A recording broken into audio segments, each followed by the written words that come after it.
Mayroon kaming ongoing renovation at Marco Polo Condominium Tower 3. Nung patapos na kami ay bigla kaming nagka-problema. Biglang nag-chat yung pintor na mayroong bubble sa kisame. Nung una ay akala naming ordinaryo lang, pero habang tumatagal ay dumadami na. Kaya sinuri na namin ito. At ang sanhi ay yung aircon na hindi maayos na pagka-install. Kaya chinek ko na lahat ng split type AC kung lahat ba ay may tagos na tubig. Unfortunately, lahat ng AC sa bedrooms at dito sa living room ay tumatagos na yung tubig. Kaya I have to call a rescue from a friend. Late evening na akong nag-chat sa kanya around 10 p.m. So I did not expect na kinabukasan ay pupunta agad yung team nila para i-check kung ano yung problema ng AC. Wala kaming choice, kailangan namin baklasin yung gypsum para makita namin kung ano yung dahilan.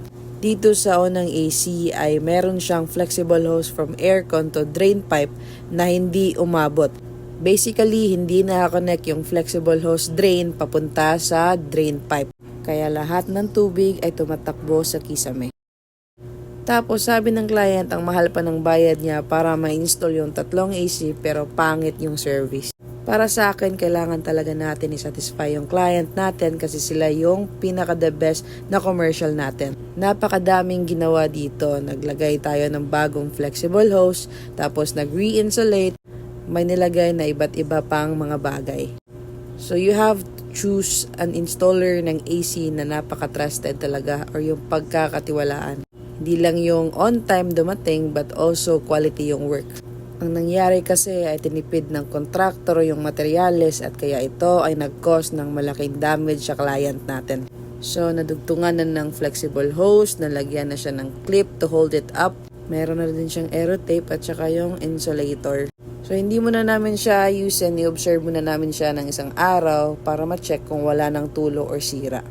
Ito yung time na in-attempt namin siyang ayusin kasi akala namin ay bubbles lang.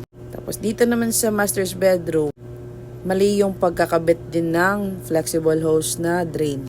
Ang ginawa nila ay inikot-ikot nila para maging maayos. Tapos ito, dinagyan siya ng epoxy and any other needs para hindi na tumulo yung AC. So same lang yung ginawa sa kabila para maayos na yung AC at wala na siyang tagos. Kaya kung ako sa inyo, kumuha na kayo ng installer na pagkakatiwalaan para hindi kayo magkakaganito. Aside sa sakit sa ulo, delayed sa trabaho, magastos din siya.